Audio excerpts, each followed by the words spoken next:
Y, hues.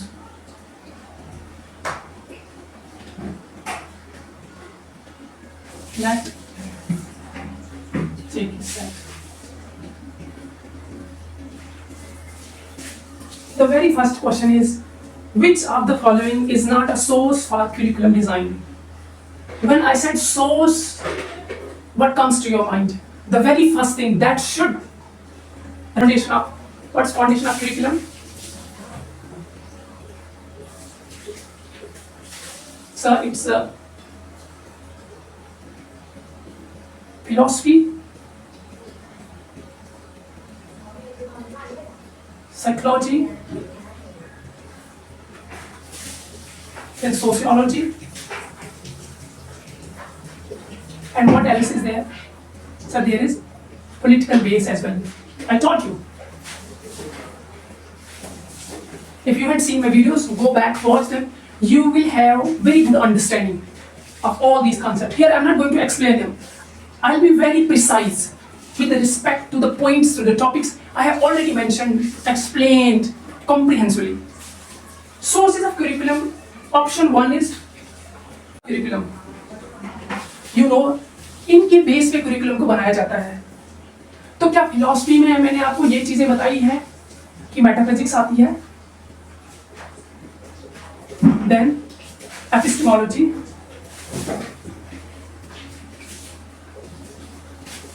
and axiology. अब option में, question के ऑप्शन में क्या है, you will understand it yourself. Just pay attention, be very attentive, because we have studied all these things. Your undivided attention can solve the questions with ease. So be attentive. The option 1 is science as a source, B, economy as a source, C, society as a source, and then knowledge as a source. Well, if we look at these things, then what comes under epistemology? Yes, sir. Under epistemology comes methods, content. Content, what's content? Content is knowledge, sir. Content is our knowledge. Then from this concept, we can say that knowledge as a source is true. अगर इसको छोड़ के आप realism पे आ जाएं यहाँ पर, तो रियलिज्म ने क्या कहा? आइडियलिज्म पे आ जाएं, नेचरलिज्म पे आ जाएं.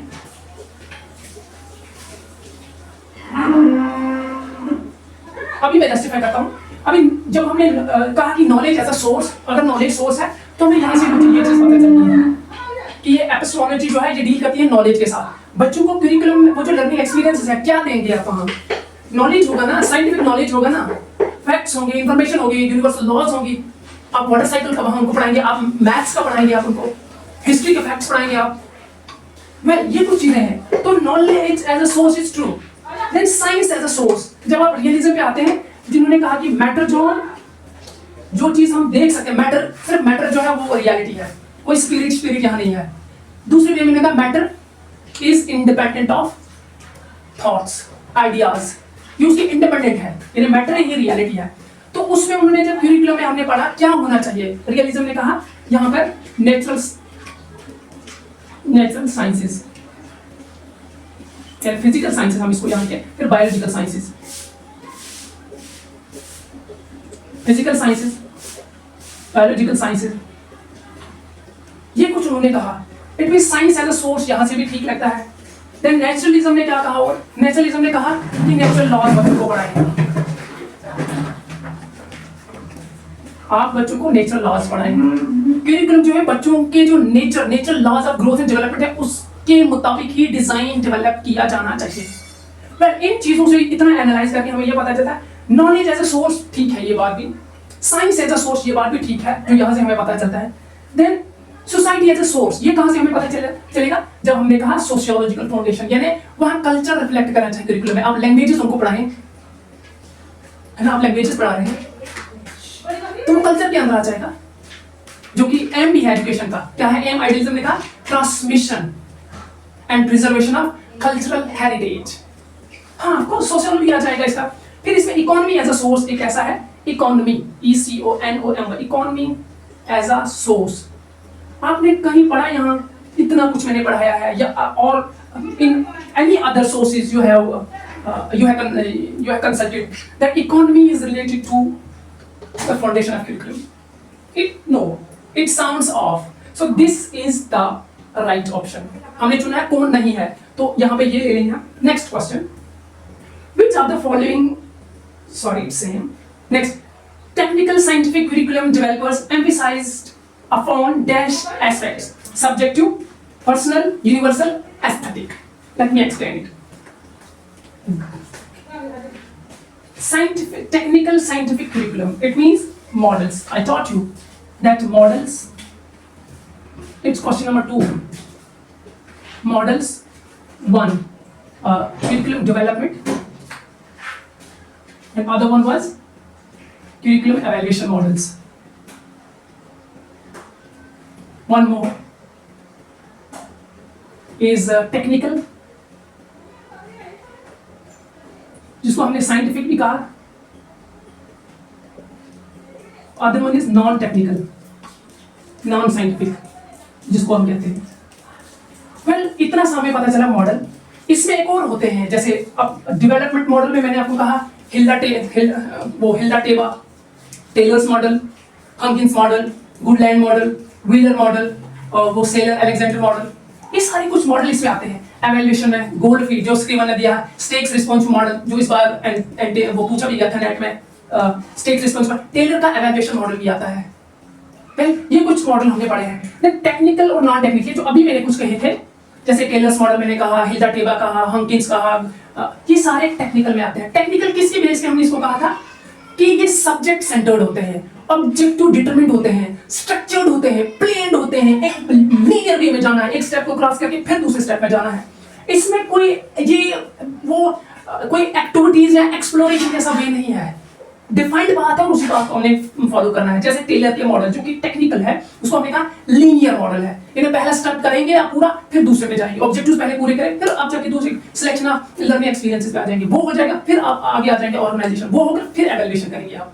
वेल, ये कुछ हमने पढ़ा. फिर नॉन टेक्निकल में हमने एग्जांपल भी दी थी. नॉन टेक्निकल की एग्जांपल पे आप लिख ले. क्या मैंने कहा था वहां? मैंने कहा था वेनस्टीन, और कहा था मैंने Weinstein, open classroom. What else was there? Open classroom and Rogers. इनमें क्या होता है कि इतने रिजिड वे में ऑब्जेक्टिव्स डिफाइन नहीं होते हैं. बच्चा आता है, वो एक्सप्लोरेटरी वे में चीजें करता है, चीजें सीखता है. वो रिजिड पाथ वहां पे डिफाइन नहीं है, लेकिन ये लर्नर सेंटर्ड होते हैं. इतना सारा सही है. अब देखना यहाँ पर सवाल कैसे निकलेगा. ऑप्शन में दिया है सब्जेक्टिव, पर्सनल, यूनिवर्सल, एस्थेटिक. देखो, व्हेन वी टॉक अबाउट ना subjective, something subjectivity is being cherished. It means we are talking about which models or which approach. It can be humanistic, not scientific. क्योंकि scientific में objectivity होती है, जो humanistic approach होती है उसमें subjectivity होती है. मतलब पर्सन की, उस स्टूडेंट जो उस प्रोग्राम से गुजरा, उसकी क्या फीलिंग्स है, वो क्या बता रहा है, उसकी इंजॉयमेंट, उसने कितना इंजॉय किया उन एक्सपीरियंसेस को करते हुए, वो चीजों को कैसे इंटरप्रेट कर रहा है. लेकिन टेक्निकल कहेंगे ऑब्जेक्टिविटी, सब्जेक्टिविटी उसके एक्सपीरियंसेस पे बहुत कम रहते हैं. अब यहाँ पे जब ये सब्जेक्टिविटी की बात करेगा तो ये टेक्निकल साइंटिफिक में आ नहीं सकता. सब्जेक्टिविटी टेक्निकल साइंटिफिक में नहीं है. टेक्निकल में क्या आएगा, साइंटिफिक में क्या आएगा, ऑब्जेक्टिविटी आएगी. मैंने आपको ये एक एक लफ्ज पढ़ाया. जब ह्यूमनिस्टिक अप्रोच और साइंटिस्टिक अप्रोच मैंने पढ़ाई थी, वहां मैंने बताया था कि ह्यूमनिस्टिक अप्रोच में सब्जेक्टिविटी तो साइंटिस्टिक में आती है ऑब्जेक्टिविटी. वेल, ये ऑब्जेक्टिविटी पे आ जाएगा, यहाँ लिखा है सब्जेक्टिविटी, ये गलत हो जाएगा. टेक्निकल साइंटिफिक करिकुलम इस पर नहीं हो सकता है. ऑब्जेक्टिविटी पे होगा सब्जेक्टिव क्रॉस. Then personal. जब हम पर्सनल की बात करते हैं ना, हम एक बात कहते हैं लीड एक्सपीरियंसेस. लीड एक्सपीरियंसेस ये मैं कहीं बार फोकस कर चुका हूं क्लास में कि लीड एक्सपीरियंसेस को एनटीए ने नहीं माना है. जब करिकुलम की डेफिनेशन पूछी थी, उसने कहा एक्सपीरियंसेस प्लेन्ड हो सकते हैं, अनप्लेन्ड हो सकते हैं, को-करिकुलर एक्टिविटीज होती हैं, inside and outside of the school हो सकते हैं. वेल, ये कहा, लेकिन लीड एक्सपीरियंसेस को नहीं माना. बट जो ह्यूमनिस्टिक अप्रोच है, मॉडर्न डेफिनेशन जो है करिकुलम की, वो लीड एक्सपीरियंसेस को ही मानता है. It means personal. उस लर्नर ने कैसा फील किया, उसकी फीलिंग क्या है. Again it's related with subjective. Subjectivity technical model से रिलेट नहीं करती है. जब भी टेक्निकल हो, साइंटिफिक हो, तो याद रखें ऑब्जेक्टिविटी. जो भी साइंटिफिक अप्रोच ऑब्जेक्टिविटी होगी, स्ट्रक्चर्ड होगा, उसमें सब्जेक्टिविटी नहीं होगी. फिर इसमें आता है एस्थेटिक. एस्थेटिक के जो ऑप्शन है, एस्थेटिक ये पार्ट जो आता है, ये जो एक्सियोलॉजी मैंने लिखी है, इसमें हम लिखे हैं एथिक्स, देन लॉजिक और एस्थेटिक। ये एस्थेटिक जो ये भी जो होता है ना, ये भी सब्जेक्टिविटी के रिलेटेड, क्या ब्यूटी है, what's beauty, she is a beautiful person.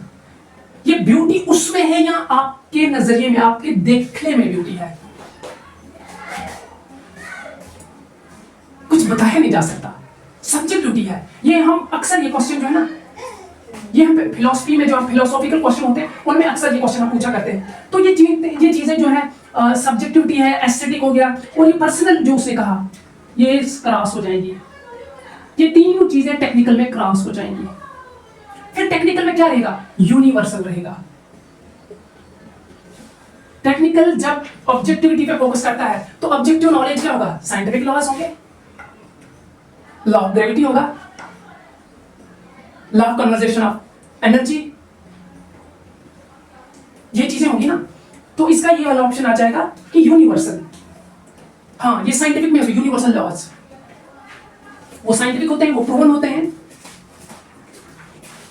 इसके आगे मुझे टेलर का मॉडल क्या है, उससे पहले मैं आपको बताऊं याद कैसे रखने हैं। जैसे ही करिकुलम मॉडल की बात आती है तो आपने इंपॉर्टेंट कंपोनेंट्स एकदम जहन में लाने हैं। इंपॉर्टेंट कंपोनेंट्स,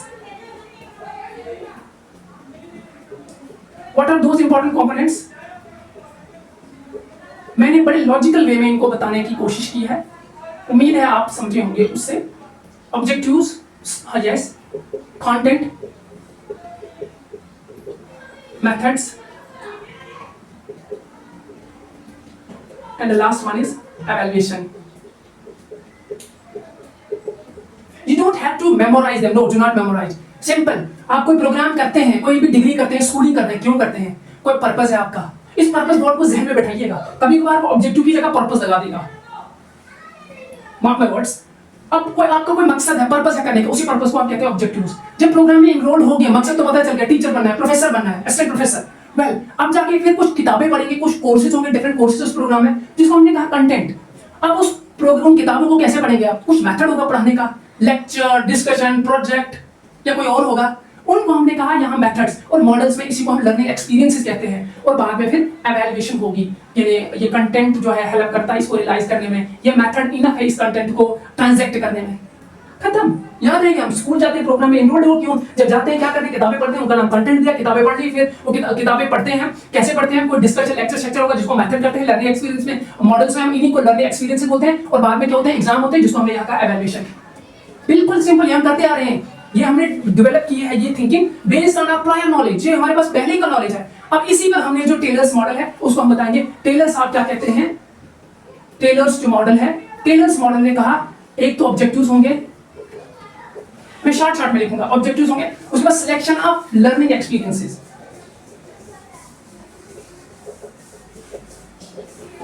लर्निंग एक्सपीरियंसेस, और उसके बाद क्या कहा, ये दूसरे नंबर पे था, नीचे लिख देता हूं मैं, आपको सही याद है। दूसरे नंबर पे उसने कहा सिलेक्शन ऑफ लर्निंग एक्सपीरियंसेस। उसके बाद क्या कहा उसने तीसरे नंबर पे, ऑर्गेनाइजेशन इन्हीं लर्निंग एक्सपीरियंसेस का। जस्ट अ मोमेंट, ऑर्गेनाइजेशन के बाद उसने क्या कहा, एवेल्युएशन। ये टेलर साहब ने कहा था, सिंपल। इसने ऑब्जेक्टिव कहा था, ये हमारे वही ऑब्जेक्टिव आ गया। सिलेक्शन ऑफ लर्निंग एक्सपीरियंसेस जो है, इसने इन दोनों को यहाँ पे कंबाइन करके कहा सिलेक्शन ऑफ लर्निंग एक्सपीरियंसेस, दोनों को। फिर उसके बाद क्या क्या, ऑर्गेनाइजेशन। आप अक्सर देखेंगे अदर मॉडल्स में, ये कंटेंट है, इस कंटेंट को वो ऑर्गेनाइज करेगा, हैपहैज़र्डली नहीं रखना है। ये भी मैंने बताया है कि ऑर्गेनाइजेशन होना क्यों लाजमी है, उससे क्या होता है वीडियो में। देन मेथड्स को जो लर्निंग एक्सपीरियंस से बताएंगे उनको भी ऑर्गेनाइज किया जाएगा। अभी कोई मॉडल देखते हैं, वहां ऐसा होगा, और लास्ट में फिर एवेल्युएशन आ जाएगी। वही इसने भी कहा, ऑब्जेक्टिव्स को यहाँ से उठाया, देन कंटेंट और मेथड भी इकट्ठे करके सिलेक्शन ऑफ लर्निंग एक्सपीरियंसेस है, फिर उनको ऑर्गेनाइज किया और बाद में एवेल्युएट किया। इसको हमने कहा ऑब्जेक्टिव मॉडल, इसको हमने कहा टॉप डाउन है। क्यों? ये एडमिनिस्ट्रेटर जो होते हैं टॉप लेवल पर, जैसे डायरेक्टरेट ऑफ स्कूल एजुकेशन जो है वो टॉप पे आ गई, वो एडमिनिस्ट्रेटर आ गई, वो कुछ चेंज है। यहाँ स्टेट का जो एजुकेशन डिपार्टमेंट है, स्टेट लेवल पर एजुकेशन मिनिस्टर टॉप लेवल, वहां से ही इनिशिएट किया जाता है करिकुलम डेवलप, एवेल्युएशन या कोई और मॉडल लाना हो। वेल, इतना सारा हो गया। इससे हमने क्या करना है कि यहाँ जो अब ये चीजें आपके जहन में बैठ गई। अब अगर मैं इसको हम आगे करते हैं, नेक्स्ट क्वेश्चन है यहाँ पर, what are the 4 basic questions raised by Ralph Tyler for curriculum planning. अब इतने कुछ टेलर के बारे में आपने समझ लिया, अब उसके क्वेश्चन पे हम जाते हैं। रॉल्फ टेलर कौन थे? जिन्होंने दो मॉडल दिए, करिकुलम डेवलपमेंट और एवेल्युएशन का भी इन्होंने दिया है। ये इनकी जो अप्रोच वो किस पर बेस्ड थी? बिहेवियरिस्टिक, स्ट्रक्चर्ड वे में चीजें रखनी है, ऑब्जेक्टिव फॉर्मुलेट होने चाहिए, मेजरेबल होने चाहिए, ये कुछ चीजें उन्होंने बताई है। अब इनमें से पहला क्वेश्चन है what educational goals are to be attend. Goals की जब आपने बात की, कहा है ना मैंने कि ये जो ऑब्जेक्टिव्स है गोल्स, कहीं आप इनको देखेंगे एम्स, वेल ये तो कहा, ये तो क्वेश्चन है उसका। दूसरा what instructional experiences are likely to attain the goals. Just a moment, थोड़ा कमजोर पड़ रहा है ये, बताता हूं कैसे। सी है how the method and strategies are to be organize. जब हम मेथड और स्ट्रेटजीज कहते हैं ना, देखो मेथड स्ट्रेटजीज या कंटेंट, ऑर्गेनाइज में यहां इसने ऑर्गेनाइजेशन बता दिया, इसने कहा है ऑर्गेनाइजेशन ऑफ लर्निंग एक्सपीरियंसेस, तो मेथड और स्ट्रेटजीज तो वही बात होगी, ये तो कहा है इसने। फिर how would attainment of goal be evaluated. अब गोल जो अटेन करनी है उनको कैसे एवेलुएट किया जाएगा। और इसमें क्या है, E part what learning experiences are to be provided for attaining the goals. सारे ऑप्शन हो गए, बोलो क्या होगा इसका आंसर। थिंक। एक जगह इसने लिखा इंस्ट्रक्शनल एक्सपीरियंसेस पार्ट बी में, और ई में लिखा है लर्निंग एक्सपीरियंसेस। बोलो लर्निंग एक्सपीरियंसेस हम यहां पढ़ते हैं या इंस्ट्रक्शनल एक्सपीरियंसेस? गौर से देखो मॉडल को, इंस्ट्रक्शनल नहीं, वो तो on the part of teacher या इंप्लीमेंटेशन ट्रांजैक्शन फेज में आ जाएगा। और यहाँ कोई एक्सप्लिसिटली नहीं लिखा है इंस्ट्रक्शनल, लर्निंग एक्सपीरियंस लिखा है, तो इसमें से आपको कौन लगता है नहीं होगा? ये बी पार्ट, इंस्ट्रक्शनल एक्सपीरियंसेस नहीं लगता है, इसने बताया। तो बी को जैसे ही आप काट देंगे तो आपके पास एक ही ऑप्शन बचेगा, वो है बी, जिसके अंदर क्या क्या आते हैं? ए सी डी, ए सी, बी को काटा, बी को काटा, बी को, ए सी डी, यहां से आपका क्वेश्चन निकल जाएगा। इसमें ऐसे ही दिए ऑप्शन, और कोई गुंजाइश नहीं है। Select the steps used in curriculum design. अब करिकुलम को डिजाइन करना है तो आपने स्टेप्स उठाने हैं। क्या क्या स्टेप्स आप उठाएंगे? एक इसने कहा selection of learning experiences, detailing the budget, formulation of objectives, diagnosis of needs, selection of appropriate human resources. देखो ये जो सिलेक्शन ऑफ लर्निंग एक्सपीरियंसेस है, ए पार्ट तो ठीक है, लर्निंग एक्सपीरियंसेस हम लेते हैं। बी पार्ट इसका क्या बता रहा है? Detailing the budget. हमने डिफरेंट मॉडल्स पढ़े, कुछ लगा नहीं ये कोई एक्सप्लिसिटली ये बात कही गई हो, इसको पहले रहने देते हैं। सी पे चले आते हैं हम। सी पे क्या? फॉर्मुलेशन ऑफ ऑब्जेक्टिव्स, बिल्कुल ठीक, ऑब्जेक्टिव्स के बिना उसको डायरेक्शन नहीं मिलेगी। देन फिर क्या है? डायग्नोसिस ऑफ नीड, डी को भी हम ठीक करते हैं। क्यों? जब हमने हिल्डा टेबल मॉडल पढ़ा, पहला ही स्टेप उसका है डायग्नोसिंग नीड्स, हाँ, उसके बाद फिर उसमें ऑब्जेक्टिव्स का, ये भी ठीक। Selection of appropriate human resources, अब इसमें पहला ए सी ओ डी होनी चाहिए, ए सी ओ डी। अब देखो ए किस किस में, डी में ए नहीं है, ए बी सी डी ये ऑप्शन है, तो ए सी, ये डी में ए नहीं है, काट देंगे हम। उसके बाद सी किस में नहीं है? ए में सी नहीं है, काट दो, क्योंकि ये इंपॉर्टेंट होंगे ही होंगे। फिर बी में आता है ए बी सी, बी कमजोर पड़ रहा था। देन उसके बाद क्या बचता है हमारे पास? ए सी डी किस में आ रहे हैं हमारे? ये सी ऑप्शन में आते हैं, यानी हमारा ऑप्शन सी ठीक होगा, A C or D. Detailing budget, B को क्रॉस कर लेंगे आप, बी को क्रॉस करते ही दो कट जाएंगे। नेक्स्ट इसका क्वेश्चन हम करेंगे, ये किस पे है? ये जो मैंने टाइप्स ऑफ करिकुलम आपको पढ़ाई थी, उस टाइप्स ऑफ करिकुलम में आप क्या करते हैं? डिफरेंट टाइप्स मैंने बताई, क्या क्या है वो? एक मैंने कहा था एक सब्स्टिट्यूशन होता है, दूसरा क्या कहा था मैंने? अल्टरकेशन, और क्या कहा था? पर्टर्बेशन। ये कुछ चीजें मैंने आपको कही थी। तो सब्स्टिट्यूशन मैंने आपको क्या कहा था? फील्डिंग में, जैसे अगर किसी 11 प्लेयर ग्राउंड में होने चाहिए, 12 नहीं हो सकते हैं एट अ टाइम, तो अगर किसी को सब्स्टिट्यूट किया जाएगा तो क्या होगा? यानी एक को बाहर निकाला जाएगा, फिर उसकी जगह वो अंदर आएगा। ग्राउंड में 11 ही प्लेयर दिखने चाहिए, 12 नहीं हो सकते हैं, उसकी पेनल्टी पड़ेगी आपको। तो इट मींस एक एग्जिस्टिंग करिकुलम में आप रिमूव कर रहे हैं नई चीज डालने के लिए, तो एग्जिस्टिंग करिकुलम जो है रिमूव। तो सब अल्टरकेशन में मैंने कहा था कि एडिंग टू एग्जिस्टिंग करिकुलम, आप उसमें रिमूव नहीं कर रहे, बस कोई नई चीज उसमें डाल रहे हैं। ये मैं बता चुका हूँ, फोकस्ड टोन के साथ मैं बता चुका हूँ अपनी वीडियोस में। अब ये क्वेश्चन आप बताएं क्या होगा? सब्स्टिट्यूशन में लिखा है emphasis on personal growth of student then academic growth, रहने दो। Change in time allowed for teaching a particular subject. मैंने कहा था टाइम के लिए, अगर आप स्केड्यूल में कोई टाइम करते हैं तो क्या आएगा उसमें, परटर्बेशन। टाइम में कोई चेंज होती है टाइम टेबल में, यहां से मैच कर सकते हैं। और इसका ऑप्शन क्या है, new text book replace the old one. नई चीज ने ओल्ड को रिप्लेस कर दिया, तो क्या आएगा, बोलो अल्टरनेशन आएगा या सब्स्टिट्यूशन। सब्स्टिट्यूशन, वो जो प्लेयर नया आया था फील्डिंग करने इंजर्ड प्लेयर की जगह, तो उसने उसको रिमूव किया, निकाल दिया ग्राउंड से बाहर, फिर जाके वो इंटर हुआ, तो ये वाला आ जाएगा। इसके आगे आ जाएगा सब्स्टिट्यूशन के आगे, change new text book replace the old one, इसका थर्ड आ जाएगा, third option. Then introduction of new content into existing learning material, इसका 4 आ जाएगा। आपने ऐड किया एग्जिस्टिंग को, कोई चीज रिमूव नहीं की उसमें। और इसमें जो है टाइम टेबल जिसको मैंने लिखा है, इसका क्या आ जाएगा, इसका 2 आ जाएगा। और लास्ट में जो हमारा बचता है वो है वैल्यू ओरिएंटेशन का आ जाएगा, emphasis on personal growth of student then academic growth. जब भी वैल्यू ओरिएंटेशन की बात आई, इट मींस वैल्यूज। तो अगर आपको ये समझ नहीं आता, फिर भी इन 3 के बेस पे आप आंसर निकाल सकते हैं। आगे मैच करें, आप खुद करना मैच इसको, मैं आगे बढ़ता हूं। टेलर फोकस्ड ऑन, ये कौन टेलर है, ये वही टेलर है जिन्होंने एक बुक लिखी थी, basic principles of curriculum and instruction। Goodlad भी एक बुक लिखी थी, क्या थी, comment, you can comment if you know it. Then उसके बाद हिलर टेबल ने भी एक बुक लिखी थी, क्या थी, कमेंट में मुझे बताएगा। इसने ये बुक लिखी थी। अब इसने कहा किस पर फोकस किया, behavioural objectives, democratic participation, A B, इसके ऑप्शन लिखता हूं सी और D. Behavioural objectives, democratic principles, Tyler democratic principle पे नहीं करता काम, वो तो टॉप डाउन अप्रोच है ना, कैसे करेगा वो क्या, वो स्टेक होल्डर्स जितने हैं, स्टूडेंट्स, पेरेंट्स, कम्युनिटी, टीचर, उन सबको कंसल्ट करके क्या कहता है कि बनाना चाहिए, नहीं वो तो टॉप डाउन है, जो टॉप लेवल के जैसे स्टेट लेवल का कोई बोर्ड है वही इंट्रोड्यूस कर रहा है चेंजेस, वो नहीं देता है, कंसल्टेशन नहीं देता स्टेक होल्डर्स की। तो ये तो डेमोक्रेटिक प्रिंसिपल्स, ये तो कट ही जाएगा, भी कट जाएगा। फिर पॉलिटिकल आइडियोलॉजी, उसका पॉलिटिकल आइडियोलॉजी से हमने तो कुछ खास पढ़ा नहीं, क्या है पॉलिटिकल आइडियोलॉजी, उसने कुछ कहा नहीं, कहा नहीं। प्रोग्रेसिव सोशल नॉर्म, ये जो डी है प्रोग्रेसिव सोशल नॉर्म है, प्रोग्रेसिव एजुकेशन तो वो that's based on pragmatism, John Dewey की जो फिलॉसफी है प्रोग्रेसिव एजुकेशन, नहीं ये भी कमजोर पड़ रहा है।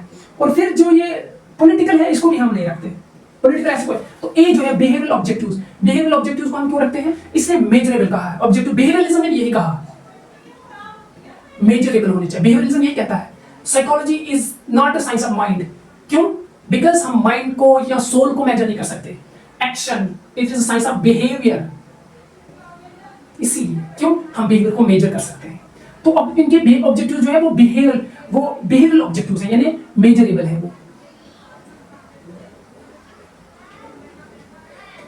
इसके साथ साथ आपको रिकॉल कराता चलूं मैं, I told you that mostly you will see the objective should be in behavioral term. Somewhere we read that objectives should be in terms of competency. याद करें, फिर देखिए ये क्वेश्चन हो गया है टेलर का, मैं ये चीजें भी बता चुका हूं। नेक्स्ट पे आ जाएंगे, text can be viewed as an arrangement of material prepared in advance and intended for instruction. Option A, इसका ऑप्शन ए है, B C D. Curriculum change, देखिए यहां पे कह रहा है arrangement of materials provided in advance and intended for instruction, यानी material की अरेंजमेंट प्रिपेयर एडवांस में करना है। तो चेंज से क्या लेना देना इसका, करिकुलम को चेंज करने के लिए मटेरियल प्रोवाइड, ये तो हमने डिजाइन और डेवलप में पढ़ा था, यानी ये डेवलप में कुछ आ सकता है, चेंज में नहीं आ सकता। देन फिर देखते हैं, ये तो नहीं लगता। करिकुलम डिजाइन को छोड़े, करिकुलम एवेल्युएशन में भी नहीं लगता डेवलप होना चाहिए, एवेल्युएशन में कैसे होगा, वो मटेरियल को प्रिपेयर क्यों करेगा, नहीं मुझे नहीं लगता इसी भी। देन फिर आप कहेंगे करिकुलम क्रिटिसिज्म तो एक वर्ड है जो कि बहुत मतलब हमने कोई देखा नहीं इसमें कुछ खास, करिकुलम का ये भी काट लेंगे हम। अब यहाँ पे करिकुलम डिजाइन में क्यों आएंगे, क्योंकि हम अक्सर पढ़ते हैं डिजाइन और डेवलप। एनसीईआरटी ने जब फ्रेम किया करिकुलम या national council of teacher education, फिर उसके बाद वो टेक्स्ट बुक भी डेवलप करते हैं, यानी डिजाइन कर लिया, थ्योरेटिकल फ्रेमवर्क बन गया, कैसे बनाना है, ऑब्जेक्टिव्स क्या रहेंगे, कंटेंट क्या रहेगा, मेथड क्या रहेगा, एवेल्युएशन किस तरीके से गया। उसके बाद वहां कुछ रिसोर्सेज तो बनाने हैं जो सपोर्ट करेंगे उसकी इंप्लीमेंटेशन में, human resources, non human resources, उसके लिए बुक्स आपको चाहिए, अदर एडमिनिस्ट्रेटिव सपोर्ट चाहिए आपके, एवेल्युएशन में भी आपको मटेरियल चाहिए, किस टूल से आप करने जा रहे हैं, और ह्यूमन रिसोर्सेज को आप मोबिलाइज करने जा रहे हैं। वेल ये बिल्कुल अलग अलग है। हाँ, एक डिजाइन और डेवलप, ये दो अगर होते तो शायद कंफ्यूज हो सकते थे आप कि डिजाइन लिखो या डेवलप, लेकिन यहाँ तो एक ही डिजाइन है, आराम से आप इसको ये कर सकते हैं। नेक्स्ट क्वेश्चन है, is the curriculum that takes form and shape in the experiences of people and ultimately become part of their lived experiences। यानी उनके lived experiences, ये बात मैं पहले बता चुका हूँ। कोर करिकुलम पहला ऑप्शन है। कोर करिकुलम क्या पढ़ाया हूँ मैं, ये बहुत अच्छे से पढ़ाया हूँ, यानी कॉमन जो सबके लिए हो। अप टू 10th स्टैंडर्ड आप देखेंगे ना, साइंस है, हिस्ट्री है, ज्योग्राफी है, और कुछ सब्जेक्ट जितने भी आते हैं ये कॉमन है सबके लिए।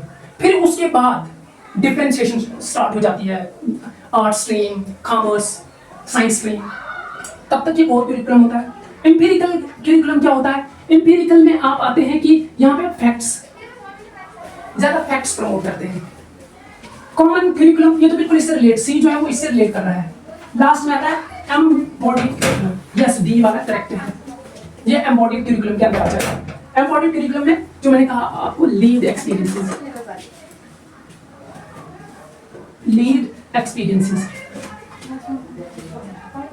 लीड एक्सपीरियंसेस होता क्या है? मैंने कहा था इसके अंदर सब्जेक्टिविटी आ जाएगी, सब बता चुका हूं, मैं रिपीट नहीं करूंगा, I don't want repetition of the same topics. Next इसका हम देखेंगे, curriculum framework is a dash dash document, learner specific document, ये तो एक अप्रोच है, कुछ बड़ा कम लग रहा है लर्नर स्पेसिफिक। करिकुलम जरूरी नहीं है लर्नर स्पेसिफिक ही हो, नहीं जरूरी वो क्या पता सब्जेक्ट स्पेसिफिक, उसने क्या अप्रोच रखी है, सब्जेक्ट स्पेसिफिक, हाँ सब्जेक्ट सेंटर्ड करिकुलम हो सकता है, करिकुलम फ्रेमवर्क जरूरी नहीं है। अगर वो सब्जेक्ट सेंटर्ड है तभी उसको हम करिकुलम कहेंगे, जरूरी नहीं कि वो लर्नर सेंटर्ड होना चाहिए फिर हम उसको करिकुलम फ्रेमवर्क कहेंगे, नहीं। फिर मेथड स्पेसिफिक, मेथड तो बिल्कुल एक छोटी सी चीज उसके अंदर आती है, मेथड भी हम नहीं ले सकते, यानी ABC क्रॉस नहीं। फिर उसके बाद है objective specific, D। Objective specific means general guidelines होती है, ये ब्रॉड होती है, क्या क्यों आप चेंज ला रहे हैं, क्योंकि वैल्यू ओरिएंटेशन में शिफ्ट होगी, फिलोसॉफिकल शिफ्ट होगी, कॉम्पिटेंसी बेस्ड करिकुलम है। ये वाला ऑब्जेक्टिव जो है ये ब्रॉडर है, ये वाला फिट यहां पे लगेगा। Next is a description of educational practices intended to cultivate fully developed human beings by attending to their physical, social, psychological, moral and spiritual growth। बहुत कुछ बता दिया, ये इससे इंटीग्रल एजुकेशन का कंसेप्ट याद आ गया, जिसको किसने दिया? अरविंद घोष ने। क्या कहा? इमोशनल होनी चाहिए, इंटेलेक्चुअल होनी चाहिए, इमोशनल, इंटेलेक्चुअल, सोशल, फिजिकल, सब कुछ बता दिया।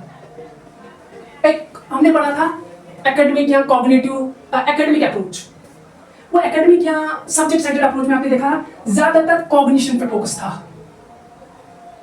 फिर उसके आगे जाकर हमने कहा था एक ह्यूमनिस्टिक अप्रोच है, जो दूसरे डोमेन, कॉग्निटिव डोमेन को छोड़कर जो दो बाकी डोमेन है, जिसमें एक के अंदर वैल्यूज आती है, दूसरे के अंदर फिजिकल, ये चीज भी डेवलप होनी चाहिए।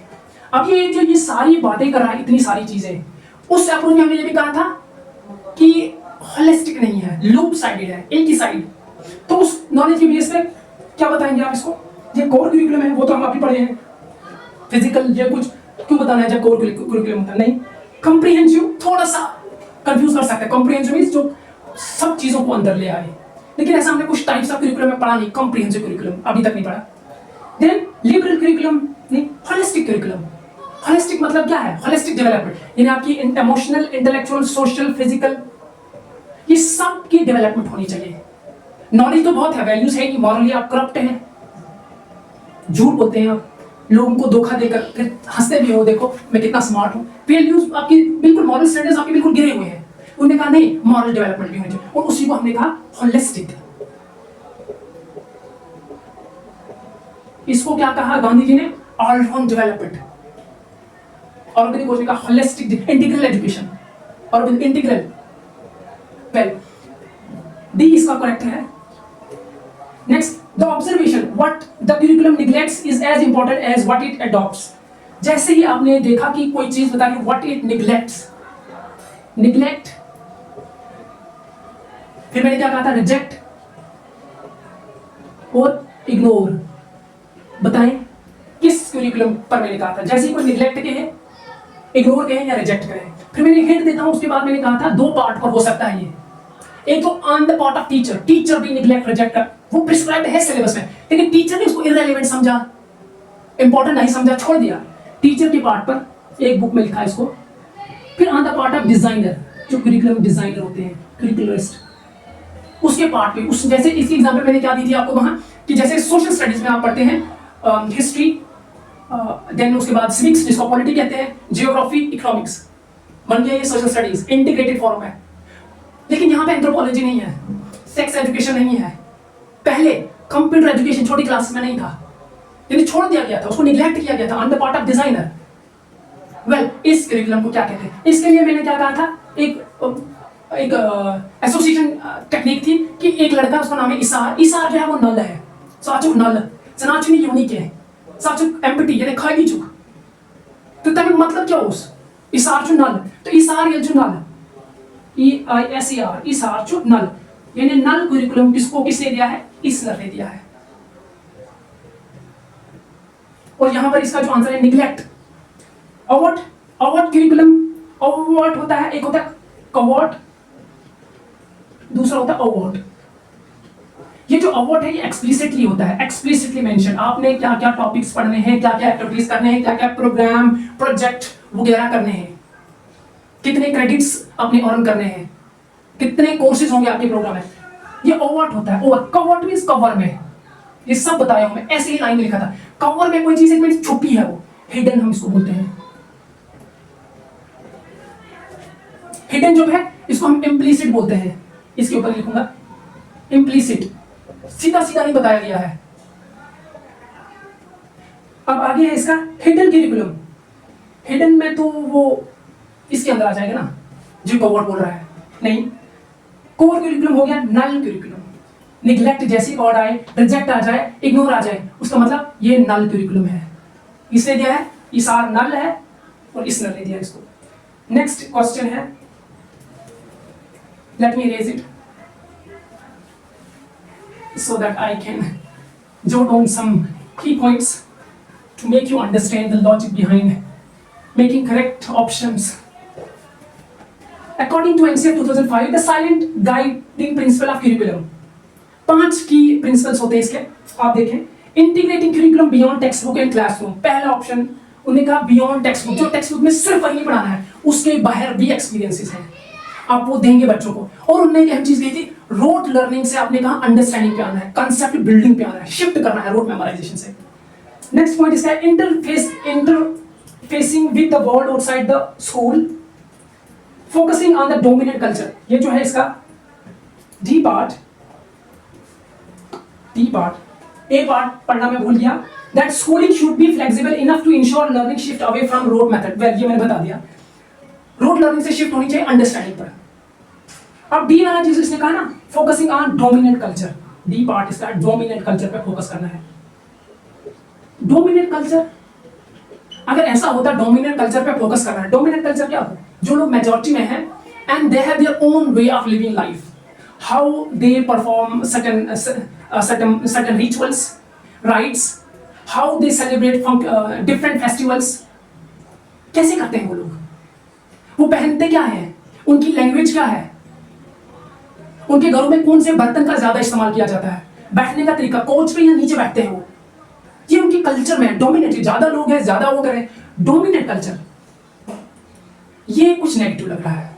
अगर ऐसा होता फिर हमारे आर्टिकल 29 to 30 जो डोमिनेट कल्चर का होता, ये जो माइनॉरिटी में होते हैं इनको राइट्स क्यों मिलती? फंडामेंटल राइट है इनके लिए, अपना एजुकेशन इंस्टीट्यूशन ये सेटअप कर सकते हैं, उसमें बच्चों को तालीम दे सकते हैं। नहीं, ये मुझे ऑफ लग रहा है, पहले ही मैं इसी पे टारगेट करूंगा और इसको टारगेट करके देखो, ये डी वाला पार्ट क्रॉस करो, जिसमें है ए बी सी डी, किस में है डी, ए में भी डी है क्रॉस करो, देन सी में भी डी है क्रॉस करो, डी में भी डी है क्रॉस करो, बाकी क्या बचता है बी। इसका करेक्ट ऑप्शन जो होगी सिर्फ एक को देखकर एलिमिनेशन मेथड से हमने इसको निकाल दिया। इसके आगे एक question, the correct sequence of task involved in curriculum development is. अब आते हैं दूसरे मॉडल पे, दोबारा वापस आ जाऊंगा ताकि so that we can reinforce method of understanding different steps of different models का क्या कहा था मैंने, objectives, important components, content, sir उसके बाद आपने मेथड कहा था, और एवेल्यूएशन वाज माय ओन। ध्यान रखिएगा, यहां से टेलर का मॉडल हमने बताया, ऑब्जेक्टिव से ऑब्जेक्टिव उठेगा, इसको इन दोनों को उसने मिला दिया है और क्या कहा, सिलेक्शन ऑफ लर्निंग एक्सपीरियंसेस, ठीक, और क्या कहा उसने, फिर ऑर्गेनाइजेशन कहा इनको, ऑर्गेनाइज, हर मॉडल में आप देखेंगे ऑर्गेनाइजेशन आएगा, और लास्ट में उसने एवेल्यूएशन कहा।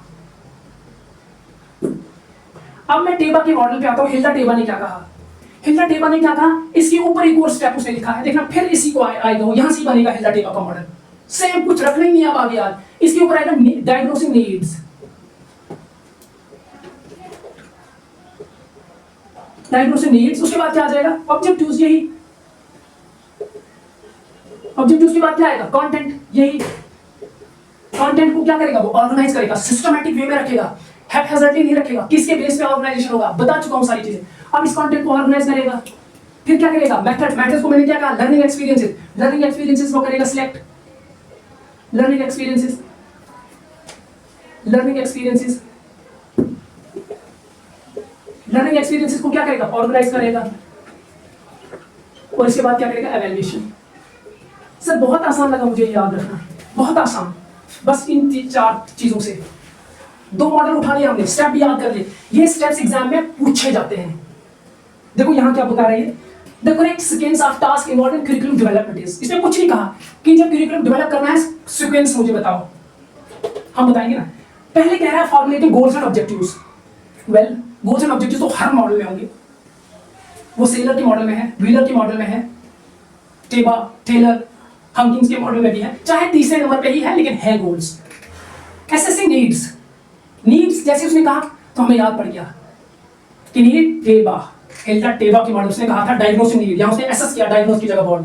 आगे selecting and organizing content, evaluating outcome of the learning, तो पहले हम जाएंगे इस पे, अगर हमने बनाना होगा पहले नंबर पे बी आना चाहिए, क्योंकि इसने नीड को कहा एसेस करे, फिर उसके बाद ए आना चाहिए। देखो बी ए है कहीं, बस 2 ही स्टेप करके आपका आंसर निकल गया है, बी ए किसमें, सी में, ऑप्शन सी करेक्ट है। अब जब हम इसको एनालाइज करते हैं इस लॉजिक से, जिस लॉजिक से हम आगे बढ़ रहे हैं, अब 2 चीजें जब होगी, selecting and organizing content, select कर रहा है और ऑर्गेनाइज कर रहा है, ये तो बता रहा है, कंटेंट को उसने सिलेक्ट किया, यहां पे सिलेक्ट कर रहे हैं, फिर ऑर्गेनाइज कर रहा है, हाँ इधर आ जाएगा B A C, evaluating outcome of learning instruction, C आ जाएगा, इससे हम निकाल लेंगे, निकल गया ये। अब नेक्स्ट क्वेश्चन है, which of the following models of curriculum evaluation consider 3 primary sources of curriculum, ये बताना थोड़ा एनालिटिकल वे में इसका आंसर दे सकते हैं हम कि 3 सोर्सेज, करिकुलम जब आप बना रहे हैं ना, तो सोर्सेज क्या कहा, गुडलैंड ने क्या कहा, funded knowledge, values, conventional wisdom और लर्नर, ये सोर्स है, इनको देखा जाएगा, इनकी जो नीड्स हैं, इनकी वैल्यूज हैं, वो करिकुलम में रिफ्लेक्ट होनी चाहिए।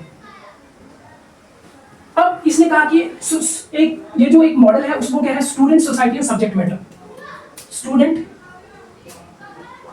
सोसाइटी और subject matter, subject matter means content, ये सोर्सेज वो ले रहा है। ऑप्शन में ए ऑप्शन है CIPP मॉडल, CIPP मॉडल वो कॉन्टेक्स्ट, इनपुट, प्रोसेस, प्रोडक्ट, इसका सोर्स लगता नहीं है। देन स्टेक्स मॉडल, स्टेक्स का मॉडल एक रिस्पॉन्स, स्टेक्स रिस्पॉन्सिव मॉडल, जो कि डेमो के वो पार्टिसिपेटरी मॉडल है, सारे स्टेक होल्डर्स उसमें वो पार्टिसिपेट करते हैं, लगता नहीं उससे उसका। टेलर्स मॉडल, अब मैं टेलर्स, ये सर्वन है लेकिन स्क्रीन मॉडल है, टाइपो है यहाँ पे, ये टेलर्स मॉडल जब उसने कहा तो मैंने टेलर को किससे एसोसिएट कर सकते हैं हम, टेलर ने कुछ कहा था, एक मॉडल दिया था जिसमें वो सब्जेक्ट के फेवर में था, सब्जेक्ट सेंटर्ड जैसी अप्रोच थी, टॉप डाउन, लर्नर को नहीं ले रहे थे वो, ये सब्जेक्ट मैटर, इसके लॉजिक या और क्या बता सकते हैं इस पर, ये बड़ा एनालिटिकल क्वेश्चन है, इसका आंसर यही रहेगा कि सब्जेक्ट, ये टेलर्स मॉडल रहेगा, टेलर्स मॉडल सी है इसका, ऑप्शन सी जो है वो करेक्ट है इसका। ये क्वेश्चन पहले कहीं आया है, ये क्वेश्चन 2025 के नेट एग्जाम में भी आया है, तो गौर से देखिएगा। टेलर ने सोर्स 3 को लिया, स्टूडेंट, सोसाइटी और सब्जेक्ट मैटर लिया है। नेक्स्ट क्वेश्चन है, which of the following is not correct regarding discipline based model of curriculum design? Discipline पहला है, discipline design appeared after World War II 1939 to 1945 and evolved from separate subjective design। ये जो world war second है ये तो पता नहीं है सर, कुछ समझ नहीं आ रहा, वर्ल्ड वॉर कुछ मेरे कंटेंट भी नहीं है, लेकिन ये चीज पता है सेपरेट सब्जेक्टिव डिजाइन। हाँ, जो ये डिसिप्लिन बेस्ड करिकुलम होता है जिसको हम एकेडमिक भी पढ़ा है हमने, ये अलग अलग सब्जेक्ट्स होते हैं, मल्टी डिसिप्लिनरी, हिस्ट्री अलग, जियोग्राफी अलग, कोई और है, ज़ूलॉजी, बॉटनी अलग अलग है। सर ये तो ठीक होगा, सेपरेट सब्जेक्ट डिजाइन के वर्ड से मैं इसको निकालूंगा। ए जो है इसको मैं ठीक करूंगा सर। बी कह रहा है the discipline design is based on the contents inherent organization. मैंने जब आपको कहा था ना, आप चीजों को जब ऑर्गेनाइज करें, सीक्वेंस करें, तो दो के बेस पे होता है। सीक्वेंसिंग कहा था मैंने, दो के बेस पे होगा, एक होता है सब्जेक्ट के लॉजिक पे और दूसरा किस पे होगा, psychology. Maximum simple to complex, known to unknown. तो यहाँ सब्जेक्ट के लॉजिक, वहां जैसे लीनियर इक्वेशन से क्या जुड़ता है, क्वाड्रेटिक इक्वेशन। उससे पहले उनके साथ क्या जुड़ता है, पॉलिनोमियल्स। इनको उसी वे में सीक्वेंस में रखा जाएगा, सिंपल टू कॉम्प्लेक्स। लेकिन सब्जेक्ट का लॉजिक है, सब्जेक्ट के लॉजिक से। तो ऐसा कहना कि इनहेरेंट ऑर्गेनाइजेशन होती है, यस, एक लॉजिक होता है सब्जेक्ट के टॉपिक्स, अदर थीम्स का। सी इसका proponent of discipline design stress understanding of the conceptual structure and process of the discipline. Yes, हम मैथमेटिक्स पढ़ते हैं, उसका प्रोसेस एंड कंसेप्चुअल स्ट्रक्चर क्या है, वो हम चीजें, वो सारी चीजें हम अंडरस्टैंड, उस पर फोकस होता है। लास्ट में it is also called interdisciplinary based. तो इसे इंटरडिसिप्लिनरी कहा ना, इंटरडिसिप्लिनरी। इंटरडिसिप्लिनरी किसके अंदर आता है, जब हम कहते हैं इंटीग्रेशन ऑफ करिकुलम, उसके अंदर तीन चीजें आती है। यहां लिख दूं क्या, इंटीग्रेशन। जब हम कहते हैं करिकुलम को इंटीग्रेटेड करिकुलम है, एक इंटरडिसिप्लिनरी आएगा, मल्टीडिसिप्लिनरी आएगा, और क्या आएगा, ट्रांसडिसिप्लिनरी। पढ़ाई होगा ट्रांसडिसिप्लिनरी होता क्या है।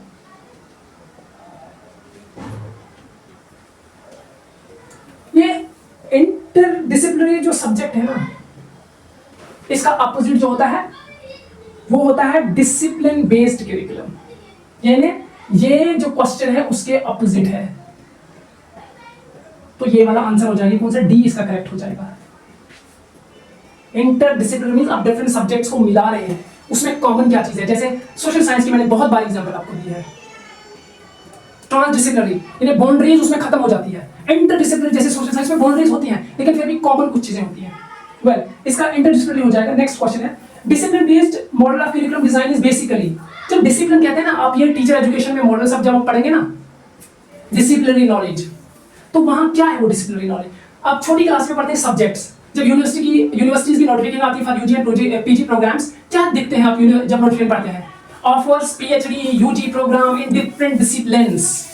तो डिसिप्लिन मींस बेसिकली अगर आप सब्जेक्ट बोलते हैं, यहाँ पर डिसिप्लिन बोलते हैं। हाँ, सब्जेक्ट कोई होगा, हिस्ट्री, ज्योग्राफी, केमिस्ट्री, मैथ्स। हाँ, लर्नर सेंटर्ड ये कैसे होगा, टीचर नहीं, subject centred. Discipline means subject centred. इसका ये वाला हो जाएगा, सी इसका करेक्ट हो जाएगा। नेक्स्ट क्वेश्चन है, the open classroom model is based on curriculum model. मैंने आपको मॉडल्स पढ़ाए हैं। मॉडल्स में मैंने कहा था एक टेक्निकल होता है, दूसरा नॉन टेक्निकल। मैं समझा भी चुका हूं पहले। टेक्निकल में क्या होता है, वो सब्जेक्ट टीचर लर्नर सेंटर्ड नहीं होता है। टेक्निकल यानी scientific, subject centred. Non technical जो है, नॉन साइंटिफिक जो है, वो लर्नर सेंटर्ड होता है। उसकी एग्जांपल्स में मैंने लिखी, अभी भी लिखी, Weinstein, open classroom model, Rogers model. अब यहां बताएं कि जो एकेडमिक अप्रोच है, एकेडमिक अप्रोच में डिसिप्लिन, सब्जेक्ट पे ज्यादा फोकस है। चीजें जो है स्ट्रक्चर्ड हैं। जब स्ट्रक्चर चीजें होंगी वो तो टेक्निकल बन गया ना। फिर दूसरा ऑप्शन क्या है, कॉम्पिटेंसी बेस्ड। यहाँ पे तो स्पेसिफिक स्किल्स को लर्न कराया जाता है as per students interest. Open classroom मैंने बताया भी है, फिर भी आप थोड़ा सोच के करें इसको। कंटेम्पोररी मॉडल नहीं, इसको बताया है सिंपल। जो ओपन क्लासरूम में है वहां बच्चों के लिए कोई फिक्स्ड पाथ नहीं होता, डिफाइंड, बस इसी पाथ से आपने गुजरना है, नहीं गुजरे तो आपको फिर करार दिया जाएगा इनका इंटेलिजेंस नहीं है, दे लैक इंटेलिजेंस। नहीं, वो अपने लिए खुद अपना पाथ वो चुनते हैं, अपना पाथ खुद ढूंढते हैं थ्रू एक्टिविटीज। मैंने एग्जांपल भी लिखी है, याद रखना टेक्निकल और नॉन टेक्निकल में कौन कौन आते हैं और किसके बेस पे ये सवाल पूछे जाते हैं। Which of the following is not the characteristic of the outcome based integrative model? Integrative model means you are here integrating one is outcome कि लर्निंग के बाद उस बच्चे ने क्या एक्वायर किया, और इंटीग्रेटिंग में क्रिटिकल थिंकिंग भी यहाँ आप उसके साथ जोड़ रहे हैं कि क्रिटिकल थिंकिंग भी साथ साथ डेवलप होनी चाहिए। तो क्या नहीं है, which of the following is not based on content and text book, flexible तो होता है। देन इंटीग्रेशन ऑफ कंटेंट, ये तो होता ही है, कंटेंट को इंटीग्रेट करना है दूसरे स्किल्स के साथ। Emphasis on outcome, yes outcomes को उसने मेजर करना है। फिर बेस्ड ऑन, ये जो बी पार्ट है, based on content and text book material, सिर्फ बी पार्ट इसका रॉन्ग है, यानी यही यहाँ पर गलत है ये, और यही ठीक हो जाएगा क्योंकि उसने गलत वाला मांगा है हमसे, नहीं सिर्फ कंटेंट और टेक्स्ट बुक के मटेरियल पर नहीं होता है।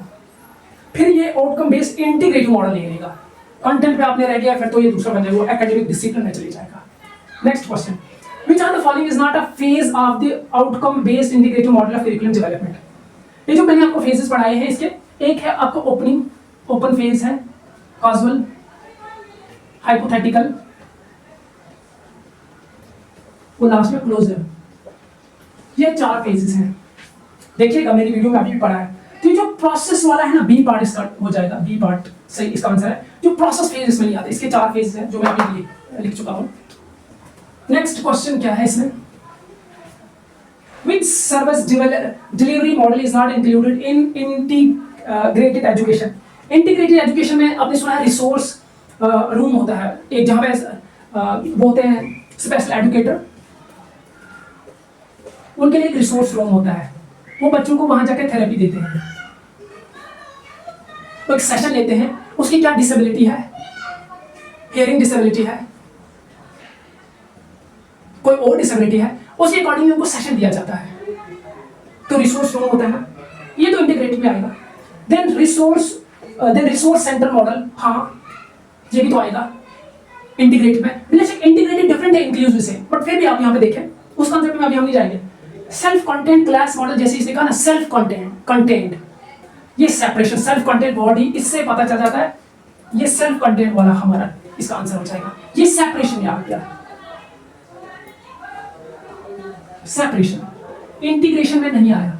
इंटीग्रेशन के आगे एक और होता है, इंटीग्रेशन से भी आगे जब बढ़े तो इंक्लूसिव हमने कहा। आज हम इंटीग्रेटेड एजुकेशन नहीं कहते हैं, पहले हम कहते थे अलग अलग स्कूल रखो बच्चों को, डिसेबल्ड जो है, यहाँ स्पेशली एबल्ड जो हम सही लफ्ज़ है बोलने का, स्पेशली एबल्ड अलग ही स्कूल बनाओ, फिर कहा नहीं इंटीग्रेट करें, लेकिन उसमें एडजस्टमेंट नहीं हुई, इंफ्रास्ट्रक्चर की एडजस्टमेंट हुई, व्हील चेयर वाला जा सकता है अंदर, नहीं स्टेयर से वहाँ वो कैसे चलाएगा व्हील चेयर, नहीं।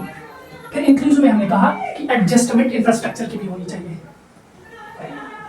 यस, एक ही क्लास में बिठाएं, ये हमारा क्वेश्चन नहीं है लेकिन फिर भी। Which curriculum model focuses on decision making?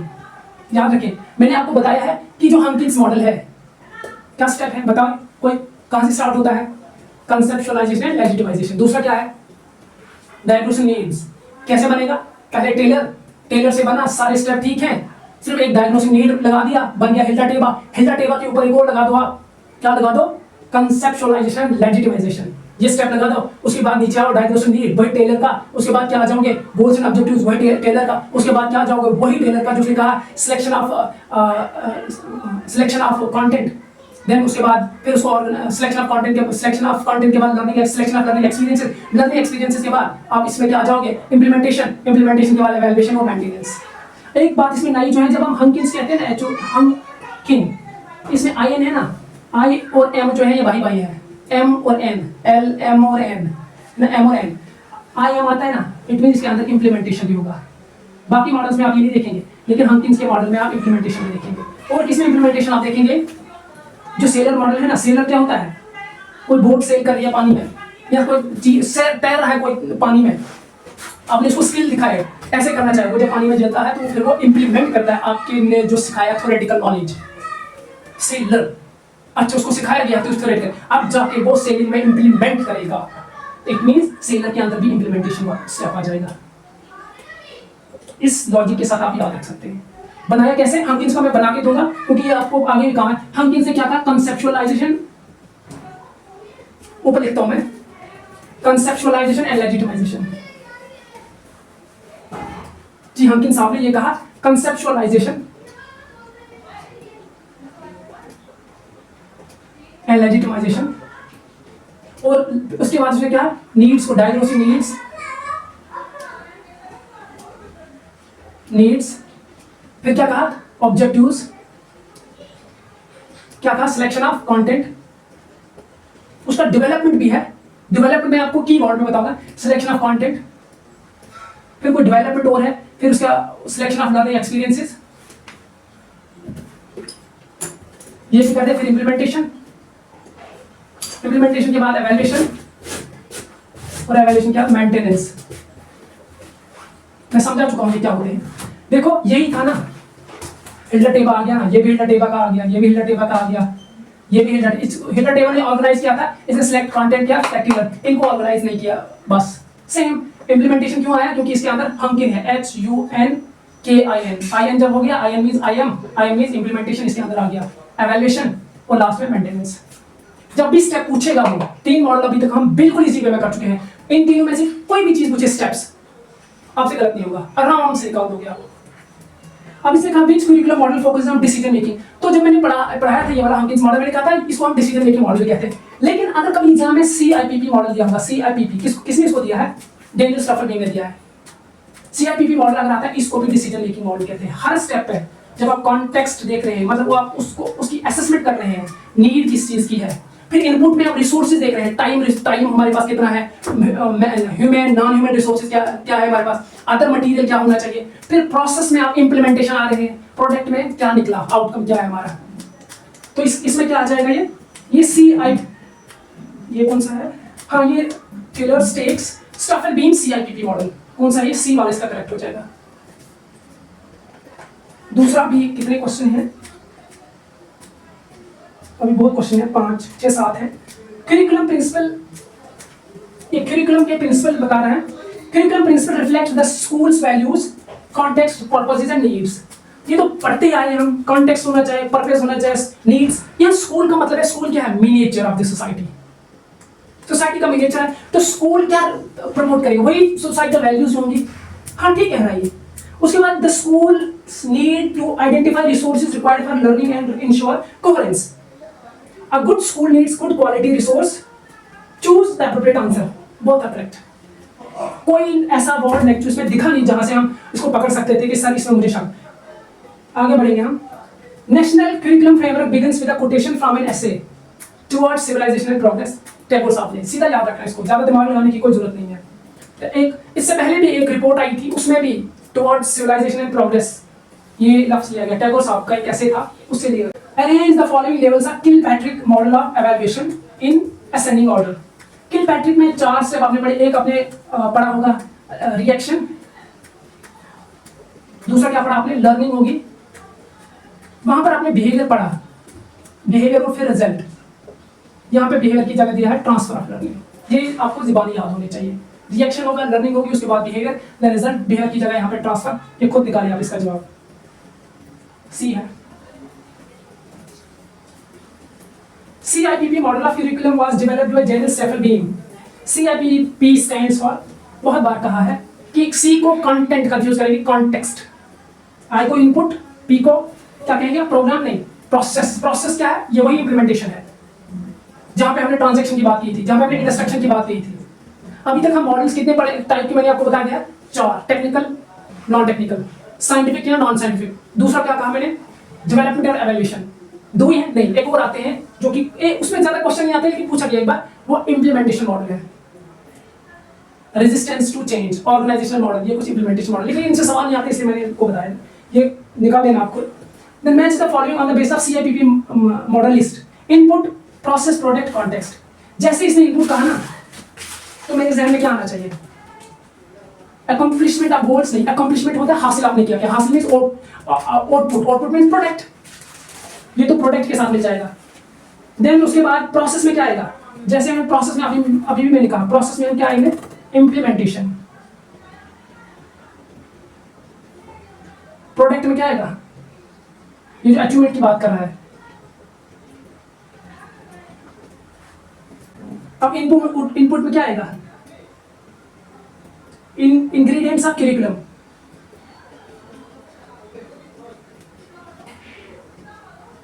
फिर लास्ट में अगर यही 2 आप मैच कर लेते हैं आपका आंसर फिर भी निकल जाएगा। और लास्ट में ये जो कॉन्टेक्स्ट है इसका आएगा एनवायरमेंट ऑफ द करिकुलम।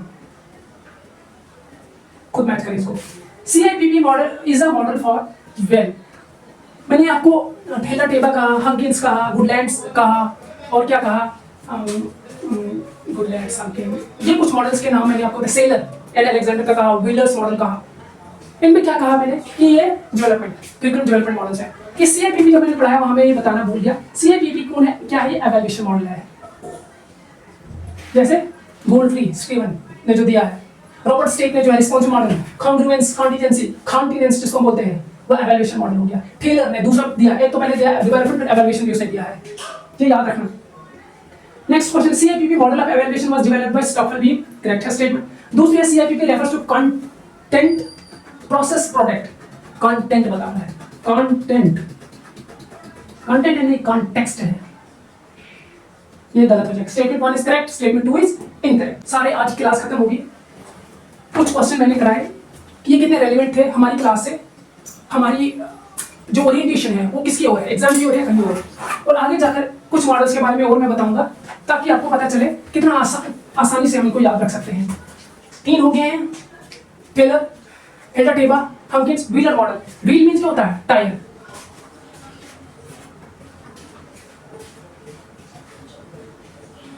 हाँ जी, टायर हो गया।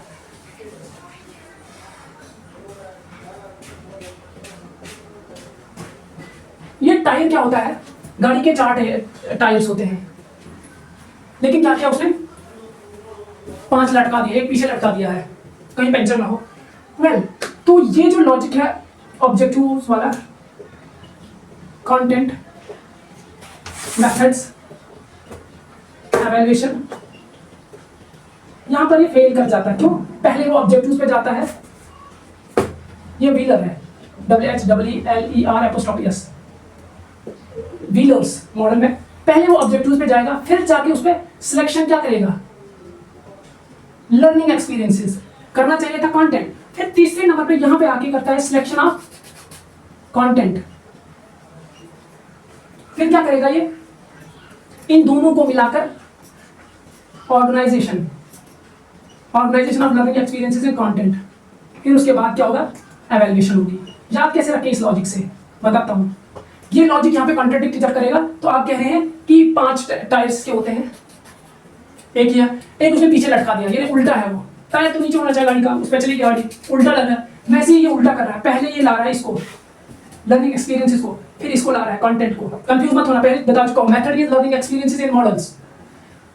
उसके बाद फिर क्या करता है, वो इकट्ठे कर देता है, 5 चीजों को इकट्ठे कर देता है। वैसे इसने इन दोनों को इकट्ठे करके यहाँ लगती है organization of learning experience and content, और बाद में एवेल्यूएशन की।